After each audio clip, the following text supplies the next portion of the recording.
Let's Yo, go. what's going on? Welcome to another episode of the Incident Podcast, where we discuss real issues involving law enforcement in the community.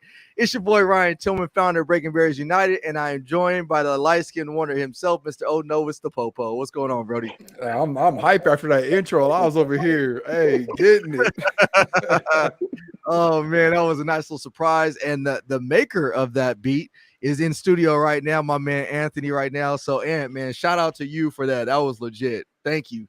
Man, Can he see me? Because hey, he can see you. Yeah, he can see I you, was man. getting He it. can Yeah, see that was you. dope. So matter of fact, and then we are also joined by the Savage, and the Savage's Pops is live in studio today. He is no mic, but he is here. Mr. Stugman is in the building, so we got a live audience. So give us a round of applause, Billy. There we Papa go. And Savage. we also got a guest today, my man Tyrone Dennis, coming to us from ATL. Is it ATL? St. Louis, actually. Oh, my bad. He almost cussed at me. He was like, I'm "Better in not St. say Louis, but I'm a retired Atlanta police, so I'm Oh, a little okay. bit of both. ATL Shody. All right, in St. Louis. Before we get into it, hey Billy, do me a favor, just drop that beat one more time, because we got about 52 guests on here that did not hear the intro because y'all was late, but it's all good. I want y'all to hear our new podcast intro because it's so legit. Go ahead, Billy. Hey.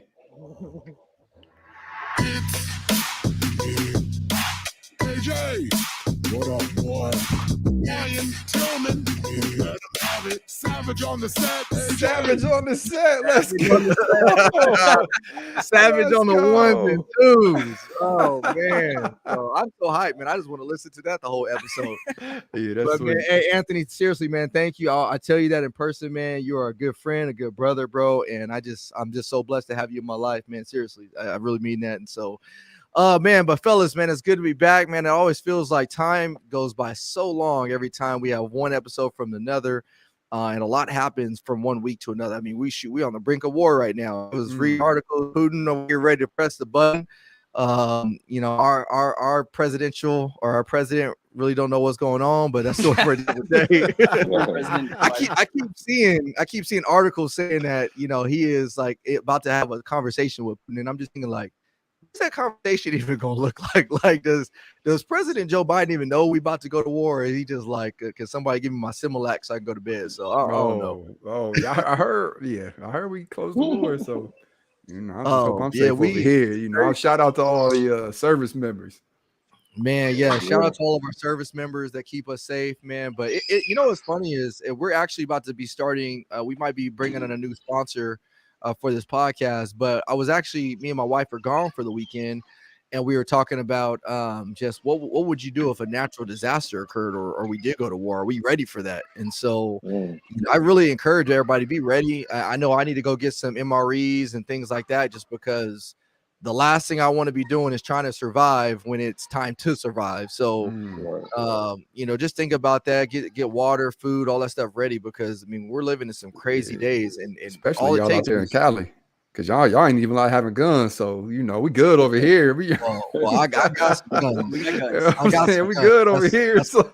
Yeah, I got some. But guns don't help against earthquakes. Of course, so, yeah. They do when you try to go to the store, go get a chicken sandwich for Popeyes. That's true. Hey, I'll never forget when Ryan asked a question, and he asked it like in such a manner like it was common knowledge. He was like, you know, so if an earthquake happened, what did you do? I was like, run, bro. I don't know. We have earthquakes. AJ was like, what's an earthquake? Tyrone, do you guys get earthquakes in St. Louis? We do. We're on the New Madrid Fault, which is at the boot heel of Missouri. And so they are predicting a large earthquake at some point in our lifetime. Oh, like Well, a large, like a big earthquake. They've been predicting a large earthquake forever here in Cali. We live on the San Andreas Fault. And they've been I've been to Cali during an earthquake before, and trust me, you guys have them every day, and it's like you get used to it after a while. And you're like, at first, when you first feel it, you're like, oh, did you feel that? Yeah, that's an earthquake. That's nothing. That's definitely an earthquake. That ground be shaking and stuff like that. Like we just bouncing to our needed podcast intro. Yes, so, sir. You know, but yeah, man. So crazy times. So yeah, just be ready. You know, I know when I was talking about it with my wife over the weekend, I was like, man, I don't know if we would actually be ready. I mean, I know I got guns and ammo, but outside of that, I definitely need some water and stuff. So, so keep that in mind. Before we move forward, I do want to, you know, just my heart goes out to the pilot for Huntington Beach Police.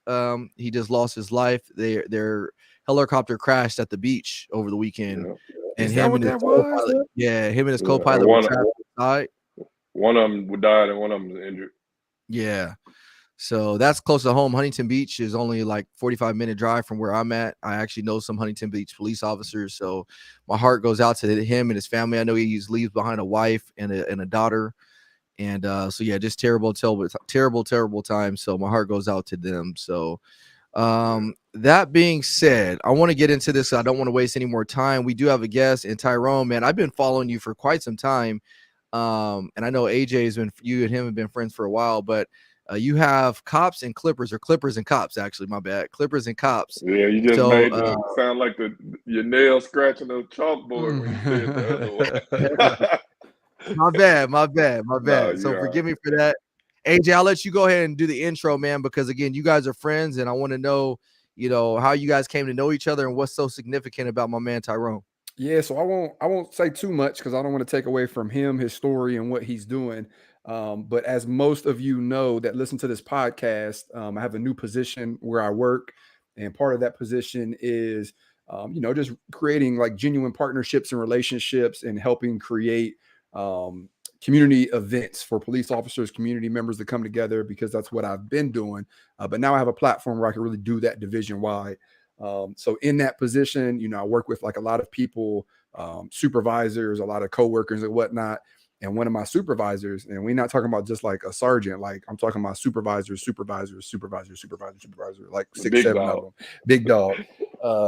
She called me in her office and she was like, "Hey, I know this person, I know this program, like it's really legit, like you should check it out.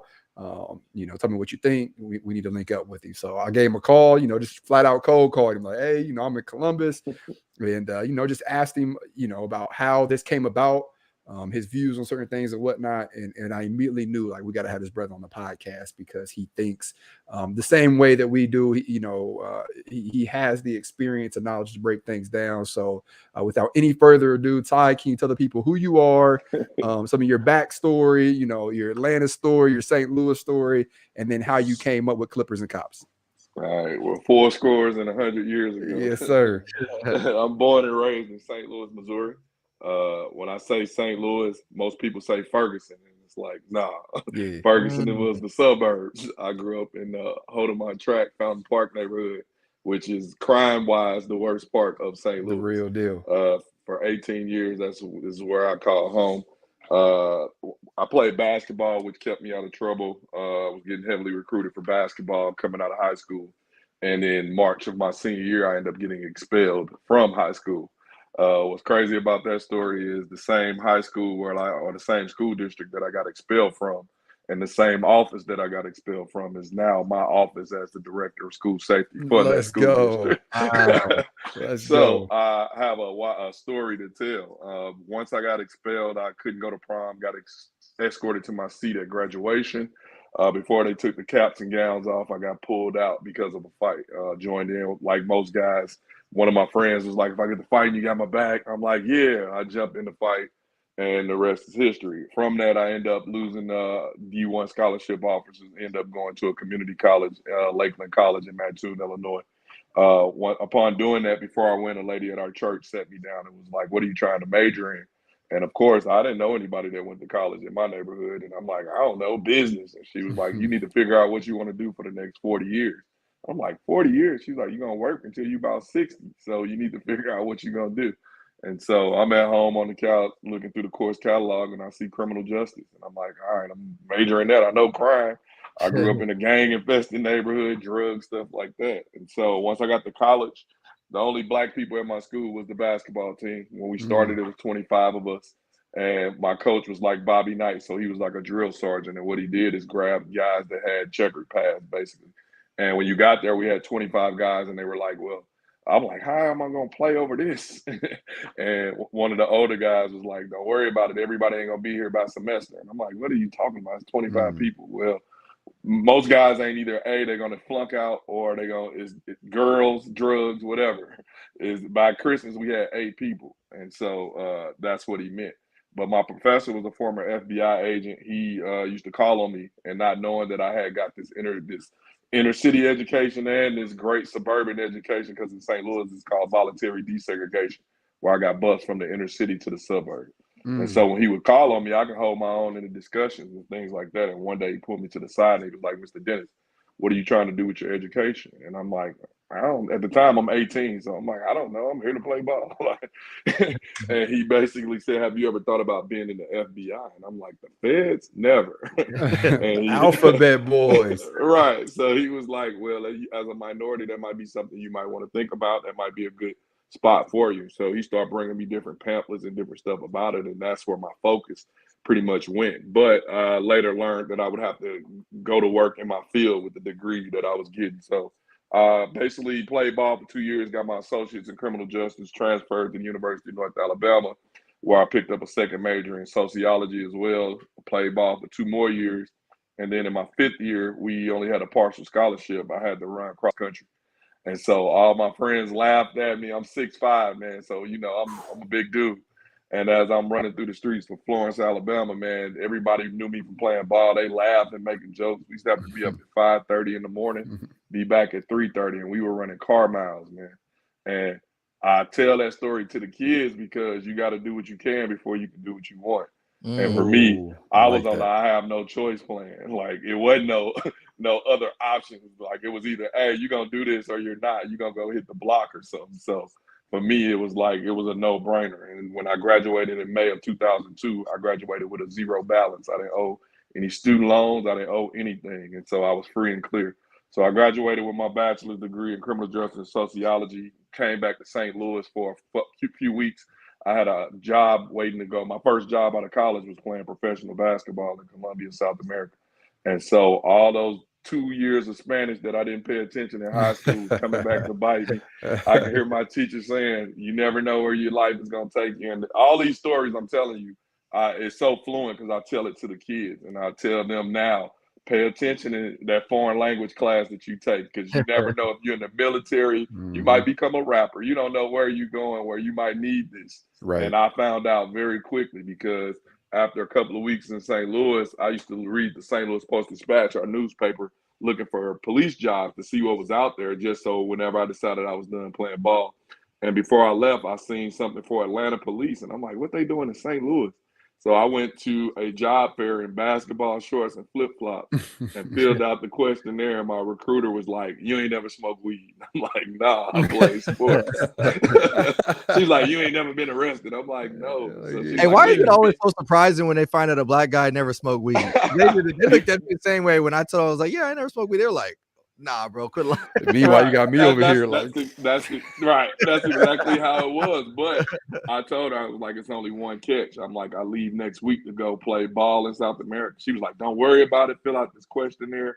Whenever you're done playing ball, it's a job waiting on you." So off and on, I played in South America. Then I played on the And1 mixtape tour, and I did the World Basketball Association off and on. But that was all of that is minor league basketball. It ain't like I was getting millions. I was getting a couple of $1,000, stuff like that. Go ahead. Pause. You played on the And1 tour? They used to bring us in to make the game look real. So I wasn't one of the guys on the side of the bus.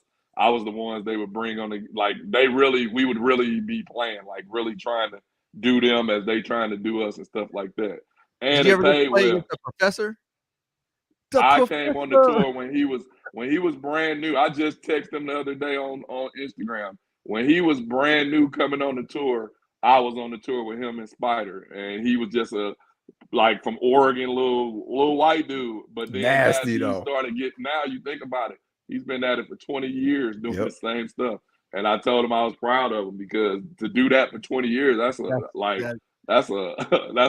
amazing, you know. Yeah. But for our listeners that don't know, And1 is legit. I grew up like that. You guys were like celebrities to me. They're putting the basketball through the shirt and everything. Yeah. Hot sauce and all them. So mind you, we were with them. So like when we would pull up to a city, we would get. They didn't know no better. Like I actually got to hang out with Diana Taurasi and them one time, man. Like.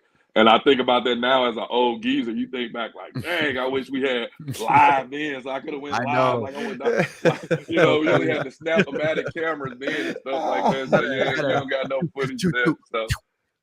But all of that was setting me up for what was coming. Was playing low budget basketball, you know, the money that I would make, I would spend. And then one day, you know, I was the only person in my family who went to college. And my mom was like, son, you're going to have to get a job. So I contacted my recruiter, and every time I would have a tryout, I would do it in Atlanta, and I would kill two birds with one stone. And so in September of end of August 2004, I moved to Atlanta with $500 in my pocket and joined the Atlanta Police Department. Me and my roommate from college was from Atlanta. And so we basically set out to get an apartment and start off. So I started with the Atlanta Police Department September 7, 2004. Went to the academy in December of 2004. My first night in Atlanta, man, I went to Club Visions. Used to be a big club in Atlanta. And it's funny because because BMF was there. And when I first walked in the club, you know, the series is out now. When I walked in the club, some of them were from St. Louis. So when I see guys from St. Louis, man, I'm like, oh, he must be from the crib. I'm about to go say what's up. My boy's like, man, don't you dare go over there, boy. So, and then where I lived at, they had a big billboard off my exit and things like that. So, you know, just being from the hood, you start being intrigued, and then you start seeing more of them. Like, they literally used to shut the city down. Mm-hmm. And so all of this is happening while I'm in the academy and different things like that. But when I went to the academy, immediately I knew I was different. I'm a little rough around the edges. I tell people now I can go to a corporate 500 meeting or I can go to a gang meeting and I can fit in. Mm-hmm. And when I got to the academy, I'm looking around like, oh, he ain't nothing like me. He ain't nothing like me. Mm-hmm. And what's crazy about that, like I tell the kids now, everything that made me different is what made me great as a police officer. Mm-hmm. And when people talk about police reform, we're it. The change that people want to see is us. Because at the end of the day, policing wasn't necessarily made for Black people, but at the same time, we have to figure out a way to coexist. And so immediately when I became a police officer while in the academy, we had Brian Nichols take over our courthouse in Atlanta, killed the judge, court reporter, and eventually a DEA agent. The day before I swore in, we had one of our Red Dog police officers shot and killed. So I'm calling my mom like, Mom, I don't know about this. Like, what I done got myself into. Right.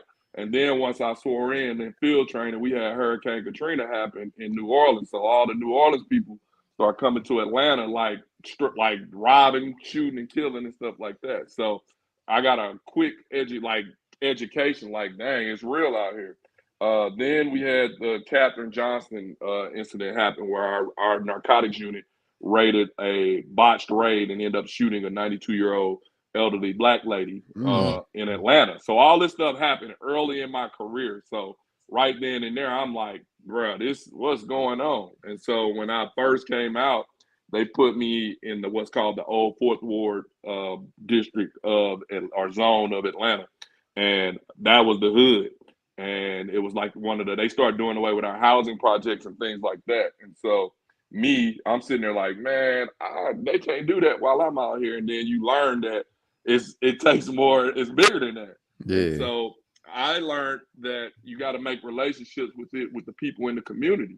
And so I worked 7 to 3. When I got to work, it was only me and this guy, Robert Stack. They called him, it was Smiley and Slim. I used to be slimmer than what I am now. He got kind of, his teeth was kind of messed up a little bit. So they called him Smiley. And so we worked over there. Nobody wanted to come over there. So we knew we were pretty much on an island by ourselves and we had to make it work. And so we basically learned and introduced ourselves to everybody. We learned everybody.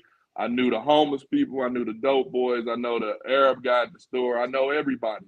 And what happened with that is over time, I watched people grow up and they watched me grow up and they watched my career go and so forth and so on. And by establishing those relationships, as I progressed in my career, I did 6.5 years on patrol and then I became a detective.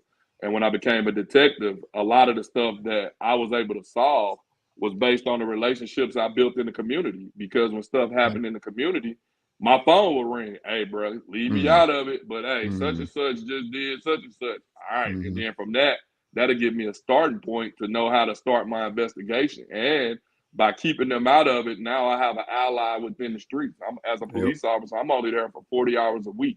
So when I go home, it's not like the world stops. It's not like the city stops.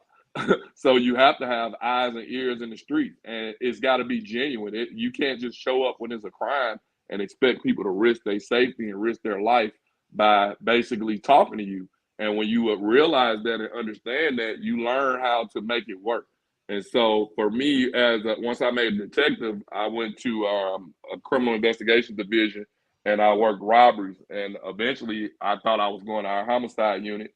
And then they sent me to what's called targeted enforcement, which I didn't know was gangs. I thought they sent us to our taxi unit. So I was upset.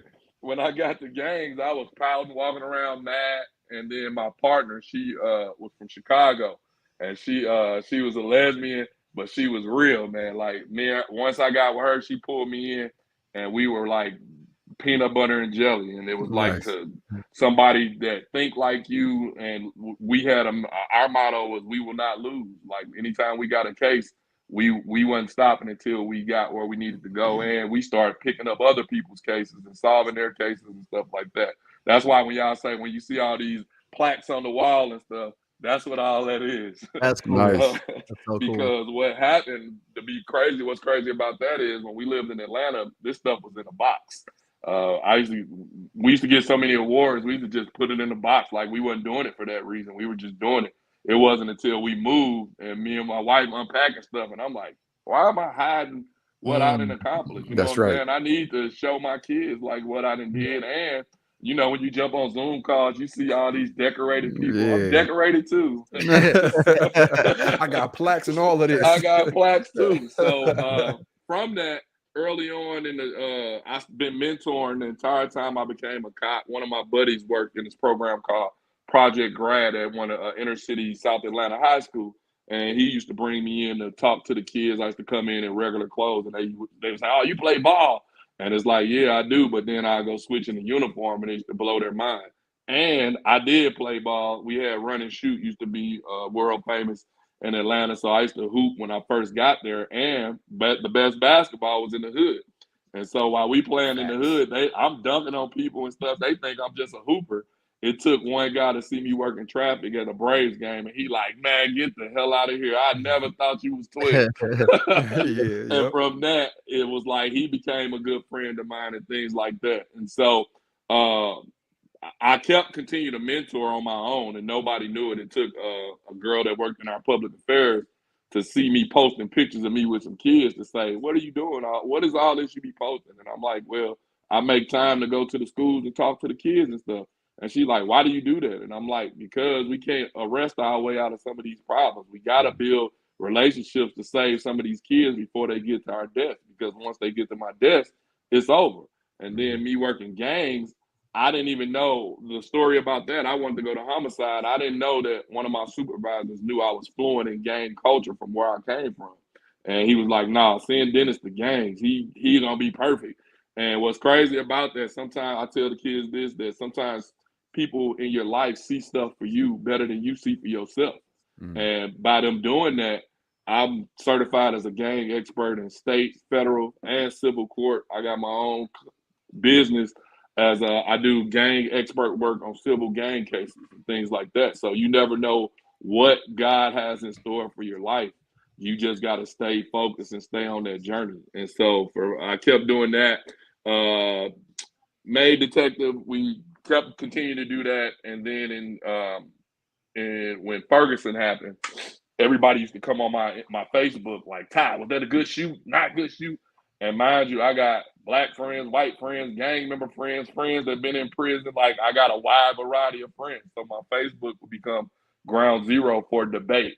And so with that, I'm like, how can I get those conversations in a space where people feel comfortable and having great dialogue and coming up with solutions, not just bickering and arguing, but real life solutions. And that's where Clippers and Cops was birthed from. And so in 2018, my cousin, her name is Christy Allen, she's a sergeant with St. Louis Police Department. She and I got to talking, and I was like, "Man, I think I want to do this stuff in a barbershop." I'm like, as a black man, that's a black man's country club. That's where we talk about everything. Why can't we talk about police, citizen and police interaction and some of the shit that go on? And she was like, Yeah. "Do it." And so what's crazy about it is, like I tell people, man, it started from me sitting on the couch eating a bag of Doritos, thinking about this. Was it the purple And bag of Doritos or was it just man, Gotta normal? be I the eat purple bag. listen, nah, man, you got to get nacho cheese and one of my buddies in college gave French onion dip. I know it sounds weird as all outdoors. I'll try that. know it's not. I'll try that. I'm Listen, not bro. gonna knock you, Ty. I'm not gonna And knock you've you. never smoked weed? I mean, that's My boy, this dude named Roy Fry. He from Indianapolis. Anybody in Indianapolis? He was my roommate at Lakeland. We go make a grocery list. He busted out. We playing 007. He like, man, try it. I'm like, man, that sound nasty.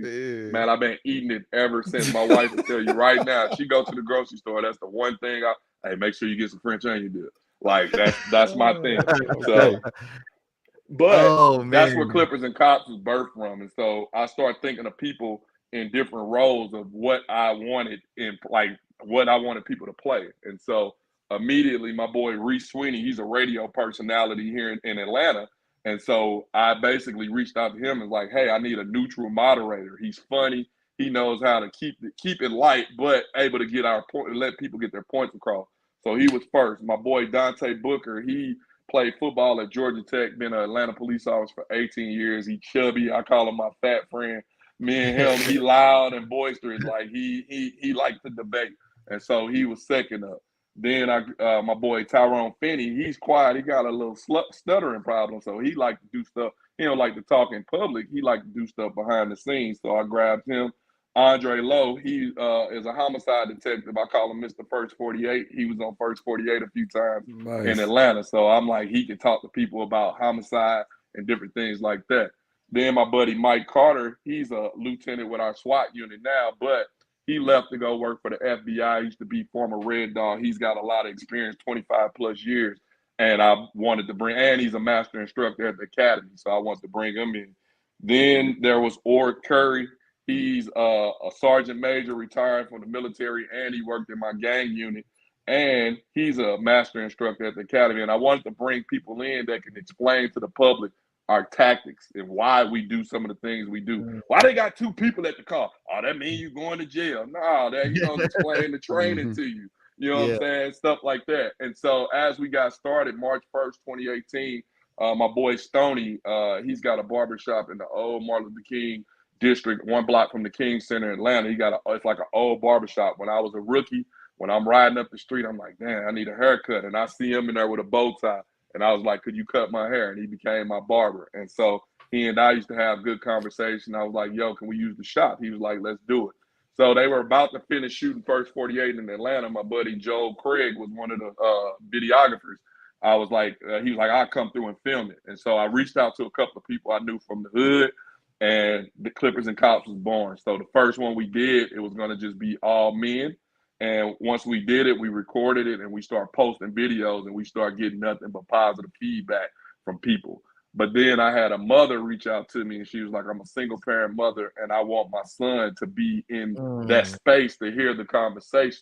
And so I couldn't exclude her. And so we opened it up to women. What's crazy about that story is last month, I came back to Atlanta and when I jumped on the flight, she was the flight attendant on the flight. She was like, I know you, the Clippers and Cops guy. Nice. And so that was crazy to see. But then we didn't want to open it up all the way at first because we thought it was just going to be bickering and arguing and we wasn't going to get anything accomplished.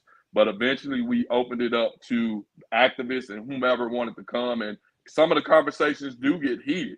But at the end of the day, you leave out of there with empathy, empathize with something you may know nothing about. I've learned a lot from activists. I call them friends now, like, because we're able to bounce ideas.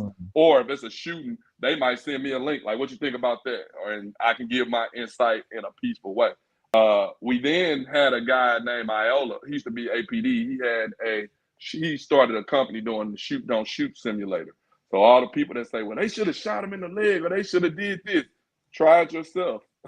And so you can see how hard this isn't as easy as it seems. And so he could listen to people talk and they could say like, well, I ain't gonna shoot no kid. And this one guy said that and he set it up for it to be a kid and the kid pulled out a gun and shot him. And his mind was blown away. He was almost in tears because he was like, wow, like I never pictured it happening that fast. And we're not trying to make people say every police shooting is good and every officer is good. That's not what we're saying. What we're saying is empathize, like get to know the officers in your community and let them get to know you. We're in this together. We can't live without each other. Like when people was talking about defund the police and get rid of the police, we can't live in the world with the purge, so we have to figure out a way to coexist. And when people talk about police reform, that's why when you called me, I knew I had seen some of your stuff online. And so when you called me, it was like oh man, a mutual respect, because Yeah. I seen that you were trying to do something different. And for Yep. me, anybody in this uniform, I don't care if you're black, white, green, purple, if you trying to do something and be different and help people, I got respect for you, because I've been through that as well. And at the end of the day, you can do the job right, and you can treat people with respect. When you give respect, you get respect. And for me, I got the utmost respect. A lot of people like, so why did you retire? You quit because of the George Floyd situation. No, I didn't. When the George Floyd situation happened in Atlanta, Atlanta is ground zero for everything. Anytime there's an officer involved incident anywhere, our people start protesting. And in Atlanta, that was on fire too. And so on the third day of the protest, my coach from high school called me to check on me. And we talked for about an hour or so. And he always would say, man, you know I'm trying to get you back here. And I was like, okay, coach, but you know you can't afford me. And so he was like, what if I found a way to afford you? And I'm like, well, I'll listen. But in my mind, I'm like, yeah, right. Money talk. Right. You know what I'm saying? And so he put me in touch with the guy named, his name is Dr. Terry Harris, who's my current boss. And he's a couple of years younger than me. He played ball at my rival high school. So he remembered me from basketball. And so we talked for almost 2 hours. And at the end of the conversation, he was like, send me your resume. And I'm like, I don't really have a resume. I do speaking engagements. I can send you what I send to that. Sent him that. In 5 minutes, he called me back. Like, what would it take for you to leave Atlanta and move back to St. Louis? And I'm like, oh shit, $5 million. Well, he called what it was when he called my bluff, because like a school age girl, I had never been asked, what do I want? You know what I'm saying? As a cop, you just do what you told and then you shut up about it and you deal with it. So when he asked me that, I'm like, me? Like what I want? Like that? Okay. And so I was like, let me talk to my wife, and then we'll go from there. So in the process of doing all that, we're on 12-hour shifts and stuff like that. And when I came home on the third night, my daughter was up waiting on me. I had to put my phone on the charge. I'm trying to find a way to stand it up. But I had to put, when I came home, my daughter was waiting up for me. My daughter was 12 at the time. She's now 14. And she's silly, goofy, like she ain't no lovey-dovey type of kid like that. And when I walked in the door at midnight, we were on 12-hour shifts. So I was working 12 to 12. And when I walked in, she walked up to me and she hugged up. And she was like, Daddy, I don't want you to be the police no more. I want you to just be my dad. And so, that broke me, because then, like, I went in the other room and had to shed a tear, because I'm like, dang, God knew how to get me. He knew that my daughter would be the one that would make me say, I'm out. And so from that, me and my wife came up with a list of demands. And when I called my new boss back, he was like, whoa, that you asking for more than what we offering. So let me make a call. He called his boss. Here's my demands. Right, basically, right? And when he called his boss, what's crazy about the story is his boss was married to one of my old teammates from high school. And they was on vacation. And he heard her on the speakerphone and was like, man, this guy's done so much in the community and overall. You guys are getting a bargain on whatever he's asking for. And so my boss called me back like, done deal, what you gonna do? And I'm like, oh snap, they called my bluff. And my partner at the time, she listening to me on the phone and she looking at me like, you really finna go, ain't you? And I'm like, dang, I really think I am. At this point, Yeah. And so at that time, this when Atlanta police supposedly had to sick out. So we're getting drugged through the mud. And so when I'm leaving, I'm like, a judge friend of mine reached out just to check on me, and he was like, man, I said, I don't want you to find out through the press, like through the grapevine, but I'm retiring. And he was like, what? He got upset, and he was like, man, I'll call you back. And he called this news reporter, Mark Winnie. Mark Winnie called me like, Ty, what's going on? I heard you leaving. And I'm like, yeah, I'm gonna take this director of school safety job back home. And he was like, well, let me do a story. I'm like, well, I'm not doing a story because I'm not blurring my face and I'm not hiding my voice because I've done the job right. I ain't never been in trouble. I ain't never, you know what I'm saying? Exactly. I'm not shielding who I am. And I said, the only way I do it if you ask Chief Bryant to approve it. And so we had, mind you, when the protest was going on, crime and stuff was still going on. We still was kicking in doors, arresting people. We had a big gang case going, and I was the lead on it. And I just did a presentation that day for my chief. And so my chief, that after Mark Winnie calls him, he sees me at a restaurant, and he was like, hold up. How am I finding out you leaving from a news reporter? And I just saw you giving this presentation earlier. And I was like, well, I couldn't drop the mic and be like, oh, yeah, I'm out. Yeah, deuces. You know? So he's like, you know, I can't afford to lose you. And I'm like, Chief, I know you can't, but you can match their offer. And he was like, you know, I can't do that. And I'm like, I know you can't do that. And that's why I got to do what's best for me and my family. And so Mark Winnie ran the story. It went viral. And I started getting job offers from all over the country, from other police departments and different opportunities and stuff like that. But in August of 2020, I retired. I had to sell my house in Atlanta and move back home. And my mom broke me down too, because my mom was like, son, this is your redemption story. Like the fact that the same school district that expelled you is now welcoming you back. That is priceless. Cool. And like I tell the kids about that, the only person that remembered the story from 20 years ago is me. Don't nobody else remember that shit. And the kid, like when I walked in I did all my stuff over Zoom, like interviewed on Zoom, stuff like that. And when I walked into the office, I'm looking around and I look at the superintendent, I'm like, did they tell you that I got expelled? He's like, what are you talking about? So we carry demons with us that nobody else cares about but us. So it's like, let it go, move on, you know. The LIG, let it go. Let it go. Exactly. And so when COVID, all of this happened during COVID, and that affected Clippers and Cops as well, because then we had to go virtual and go through Zoom. And that allowed us to reach not only Atlanta, but other cities, other states, other countries, other continents. We had people logging in from Africa and Europe and stuff to engage in these conversations. How do I know your supervisor, Potts? I'm part of the Black Leo Facebook group, and she and I would often see her doing stuff in the community. And like I said, you pick up on people that are doing things like you. And it was like a mutual respect. Like, yo, you in Detroit doing it? Like, yeah, you in Atlanta. So it was like, became a contact. And we had a case out of Detroit, and she helped me get in touch with gang investigators and the supervisors up there. So being in law enforcement, it's a network and things like that. And for me, I want to change the world, man. I feel like, I'm not saying Clippers and Cops is the end all, but it's a start. We're trying. Man. But what we discovered is the kids that need to be at the barbershops weren't coming to the barbershop. And so for us, I'm like, since they're not coming to us, we're going to go to them. So we start going to the high schools and the college. And now you'll see me saying our campus invasion, because once we get to the schools, we talk about decision-making, goal setting, do's and don'ts on traffic stops, mall safety, gas pump safety, open container, all these different things that affect young people that parents may not want to talk about with their kids, but based on our background, we're able to make it fun and we're able to talk about it, because a lot of departments will say, well, we don't have those type of problems here. Go ahead. No, I was going to ask Ty. So, you got a phenomenal story. No, he got a list of questions for you. His pen running dry, Ty. His pen running dry. Man, listen, bro. Let me tell you, I don't mean to cut you off, but I could talk for 2 hours, bro. I've been doing motivational speaking for years, bro. I can talk by myself, unadulterated by myself. Like, trust me. I love it, man. That's legit, man. I'm with you on that. And I over here, I've been taking notes, man. You got a phenomenal story.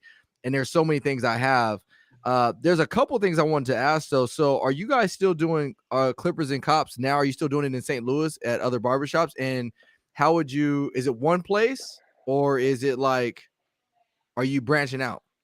So the goal of it right now, we're still doing it in Atlanta. I fly out in a couple hours to go to Atlanta, because I've made it a point to keep it going. As COVID is lifting, we couldn't do it in person for so long. And although Zoom is awesome, in person is where it's at. Mm-hmm. And so we try to do it every third Thursday, or now we have to do it based on my current job because we have board meetings and I have to be at our board meetings. So we do it in a basically to make it work. And I fly in. Last month we had the new mayor of Atlanta, our chief, CNN, all was at our event. And we basically pick a barbershop and we do it once a month. My goal for the program is basically to do it like the And One mixtape tour, where we literally wrap a bus, Clippers and cops, and we pull up in a city and we're there for a couple of days. And the reason for that is, like I said, the kids is where it's at. So we want to go into the schools and talk to the kids. We want to talk to as many schools as we can in that time period. That's a Wednesday. On Thursday, we want to go to the colleges because those are the future lawyers, cops, and so forth and so on.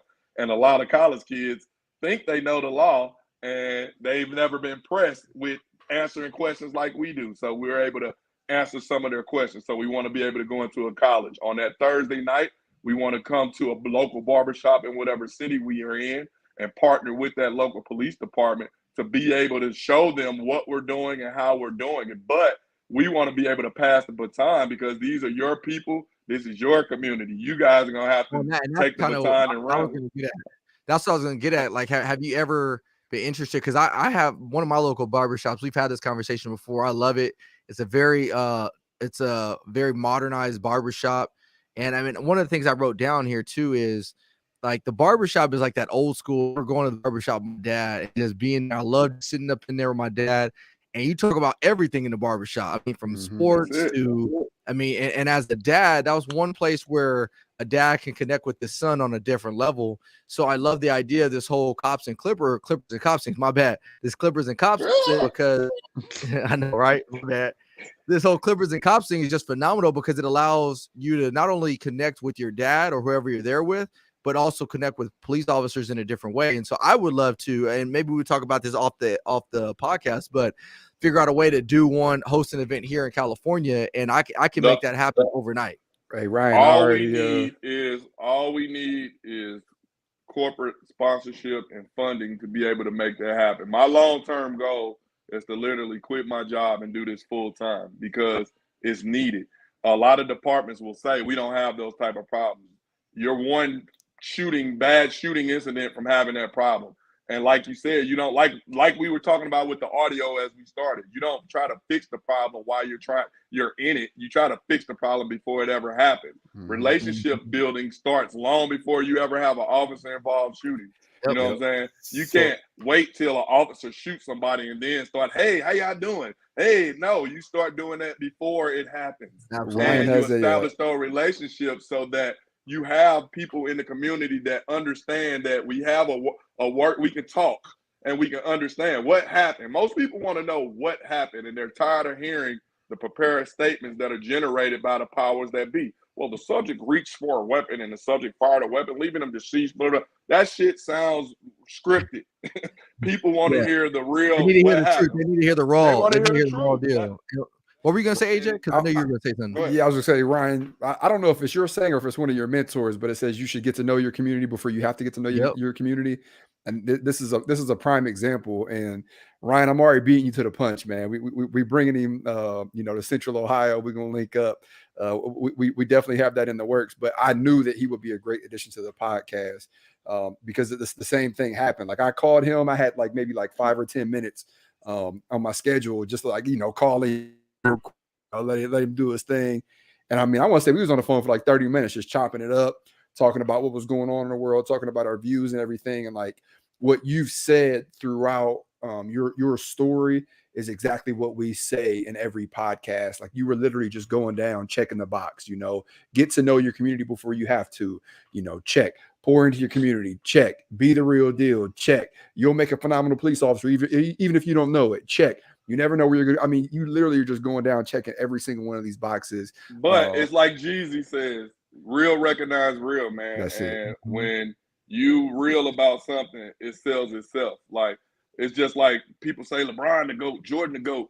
I don't need nobody to tell me the GOAT or any of that because I'm real in what I do, and people that know me know that I'm genuine and what I do. Didn't nobody tell me to do this. Didn't no supervisor come to me and say, hey, go talk to the black folks and build a relationship. None of that. Yep. It ain't go down like that. Well, one And of so the when things people, that, yeah, my bad. What I was gonna say, one of the things that on that is you said something that stood out to me. You said everything that made you different made you great. And I think that's one of the commonalities that all four of us have on this podcast is one of the ways when I first got into law enforcement, I thought I was different. I mean, I knew I was different. I mean, and people let me know I was different. Yep. They weren't used to having this guy coming in the doors with this confidence and, you know, just talking to people. And they actually, it almost, exactly. They made it seem like there was something wrong with me.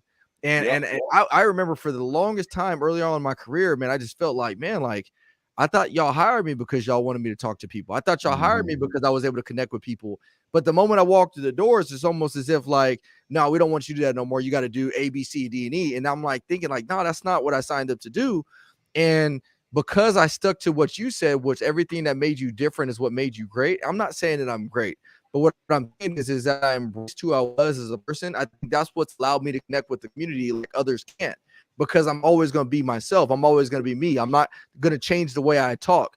Just like you, I can adapt in a situation. I can adapt from one room to another room.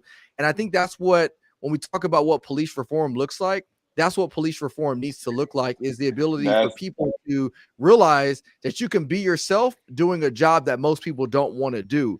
And when you start changing the mindset of those people that don't want to do this job, that's when you're going to see real change within the communities, because now you have people policing the streets doing something that they didn't want to do. And I think that's the one commonality that all of us had, is that I don't think we all really realized that we wanted to be police officers. And one of the commonalities that I also realized is that all three of us are athletes. All three of us were doing something that was related to sports. AJ, bro, you definitely know athlete. Busting out. Hey, first of all, I can go out there and drop dimes and tell people right now. Wait, time out. Hey, Ty, just so you know, hey, so I flew out to Cali. This was probably I flew out to Cali to link up with Ryan and Billy. It was like 2.5, 3 years ago. And we started hitting all these spots, doing our thing. We were setting up for a conference we were having out that way. And we ended up at this gym with Trick Shot Cop, actually. That was before he was even Trick Shot Cop. Like, I mean, he was just starting it, right? And we out there, you know, we playing basketball. And Ryan got the basketball. And he goes, y'all know I'm an athlete. And he shoots the biggest air ball on camera. Like, hey, Billy, am I lying? Ryan, you can't go out like that, did you, bro? Hey, first of all, it was a half-court shot. Thank you very much. That was cold that night. that was a free throw. Hey, but let me tell you, Ty, that was the best air ball looking air ball you ever seen in your life. Yeah. Had the most swag behind it and everything. That's done with confidence. We fell out. We fell out, man. But you know what? Get back to what we were talking about, though. I think it's so critical, man, and that's what I love about who you are, what you're doing. I'm all in on. We have to talk after this because I'm all in on jumping in and what you have going on. I think that you can make Clippers and Cops just a huge thing, and it not to say that it's not already huge, but I think we can make it so much bigger. Last thing I'll bring up before I turn it back over to AJ and then we wrap the podcast up. One of the things that you mentioned earlier was this whole idea of bringing families in, and first you opened it up to just the men, and you had women that want to bring their kids to see the examples that you guys were setting. And I'm reading this book called Kingdom, man, and I recommend it, man. This was actually my license plate for a while. I just sold my license plate at Kingdom, man, but it's one of the best books I've ever read before, because it really talks about what it's like to be a kingdom man of God. And man, let me just read some of these statistics to you, because I think it's so important to the conversation we're having. I think a lot of times people get confused and they think that I'm so pro police that I think police officers are the answer. Police officers are not the answers. Police officers were put in place to combat issues that we're having because of other issues that we have in society. And these are the statistics that I want to read off. And these are probably worse now. These statistics were taken probably almost 10 years ago, so they're probably worse now. These are the statistics I just got from the book. 70% of all prisoners come from fatherless homes. 80% of all rapists come from fatherless homes. 71% of high school dropouts come from fatherless homes. 63% of teen suicides occur from fathers not in the home or abuse inside of the home.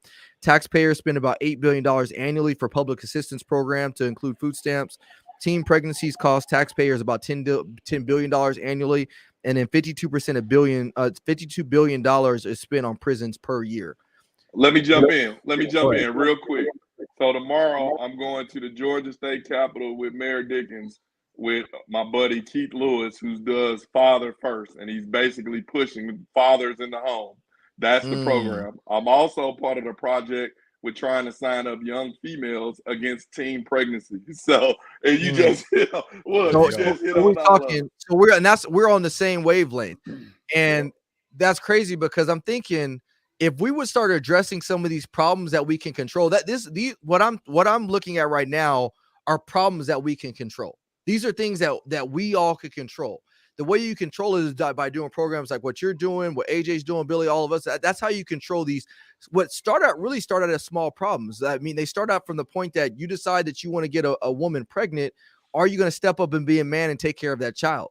And if we start addressing that small aspect right there, imagine how many of these other problems that we can start to eliminate. Imagine how many less conversations we start having about whether or not the officer was justified in doing the shooting.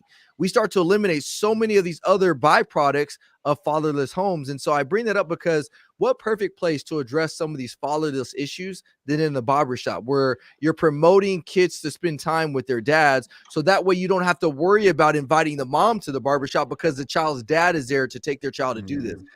Long term, man, I want a barbershop. I would, if I had a magic wand or Elon Musk called me or some billionaire and I had it my way, I would want a Clippers and Cops barbershop in every city, make it a rec center also, because we're gonna make it happen. Even then with that, you would have these young boys without fathers able to go to the barbershop and get positive role models or visions of who they want to be by sitting there listening to the conversations that are being had in the barbershop. When you think about it, we are all athletes, right? You picked up your swag of how you walk and so forth by watching sports. I wanted to be like, you looked at Jordan like, oh, look how he carried himself. Yep. And as a young boy, you usually pick up on what you are seeing in front of you. When you see better, you do better, you want better. If you grow up in the hood and all you seeing is mugs selling dope and those are the guys that are winning, chances are you're going to pick up that same aspect. It's almost like a no-brainer. It's just, it's the same thing when some kids see their parents as doctors.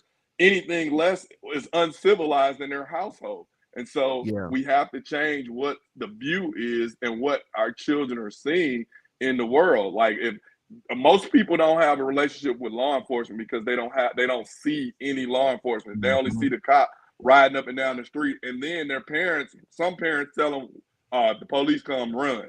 Or, oh, get my kid, he acting bad. That's not for me to be involved in. That's for me to, you as a parent, that's what you should discipline them long before they get to me, because as a police officer, I know how to do my job. And a lot of officers might tell a kid once or twice, and then some children now are very boisterous, talking back, snatching away all that stuff that leads to some of this stuff that can be viewed as police brutality. And so we're gonna do it. We're gonna do that. We are going to expand this. Let me tell you, Ty, we are going to expand this program. I believe in it. I wholeheartedly believe in it. I love the concept. Not only do I love the concept, I'm hoping I can get a discount on a fresh fade in doing so. Because he need it. He need it. Oh, I know. I can't do haircut jokes. Mr. Clean over there, Mr. Clean. Hey, Ty, we got to get a part 2 going with you, man, because you got some phenomenal information, man. You're doing phenomenal work. I want to commend you on that. AJ, man, what final questions or thoughts do you have, man, before we start wrapping things up?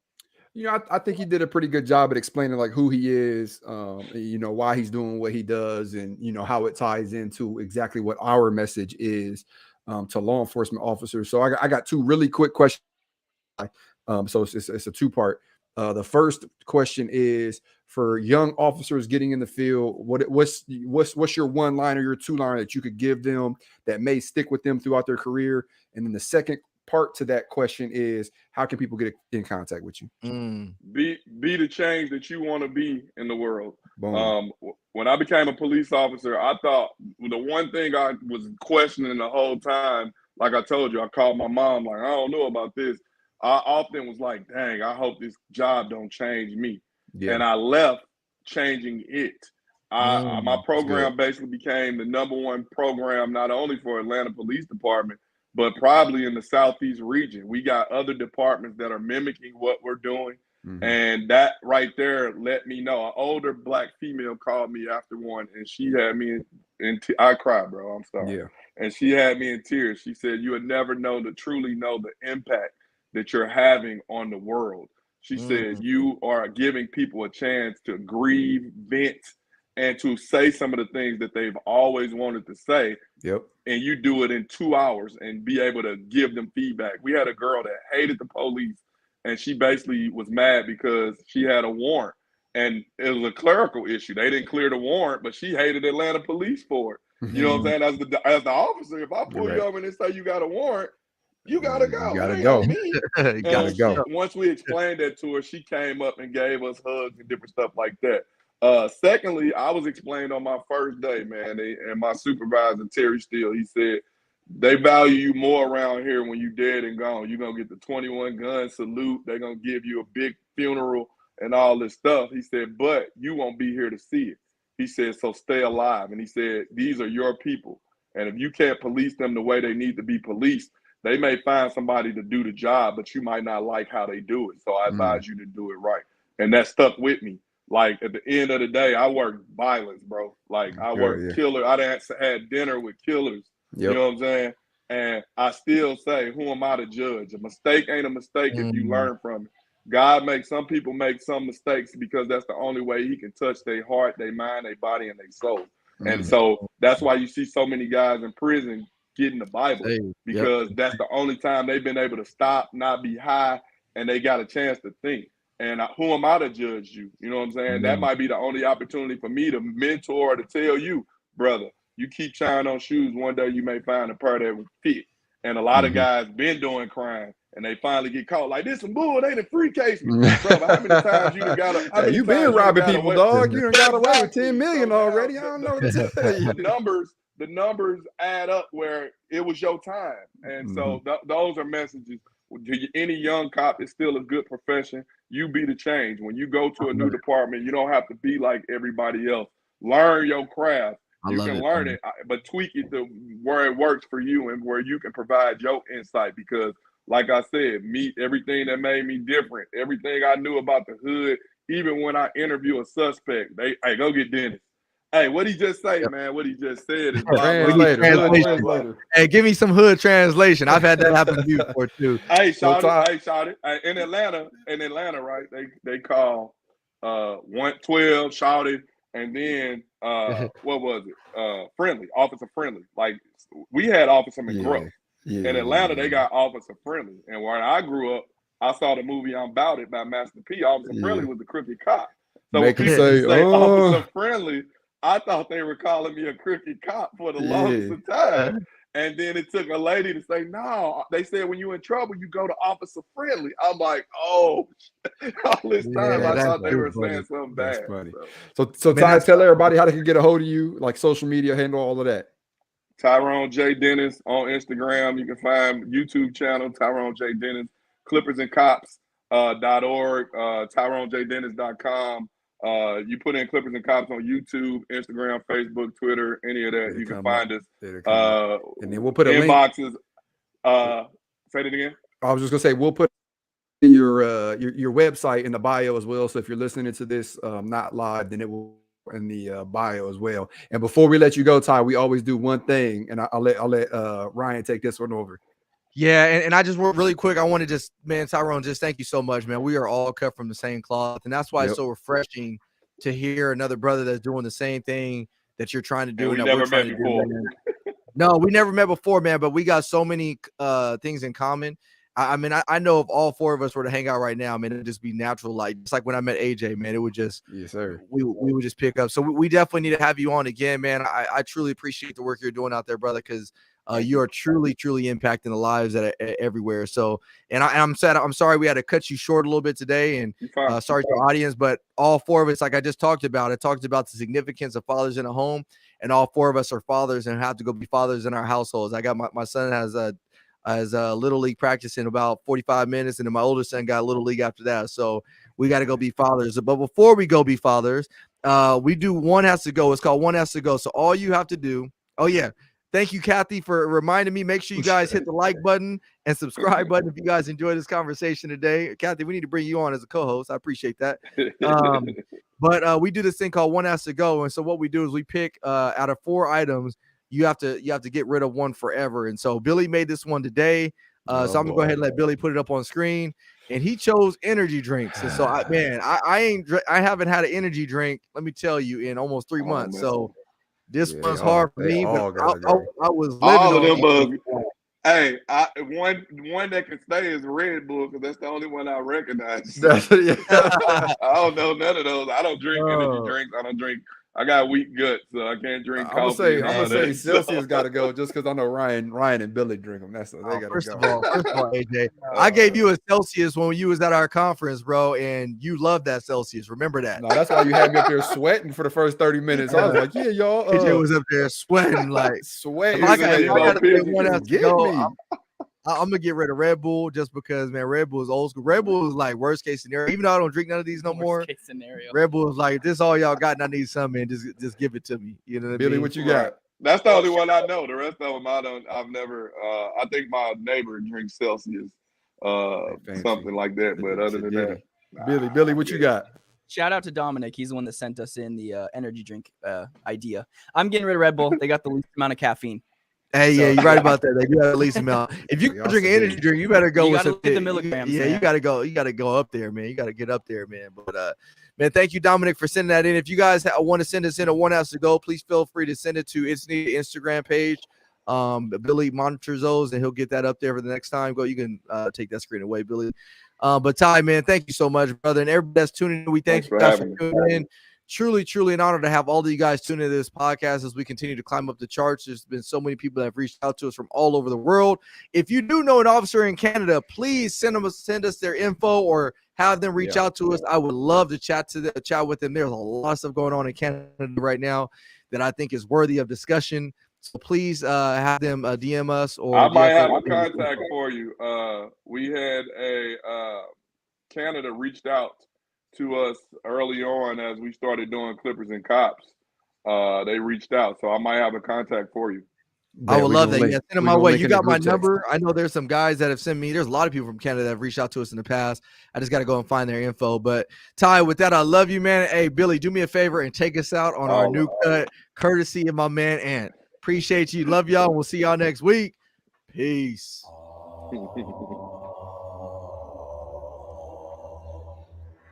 It's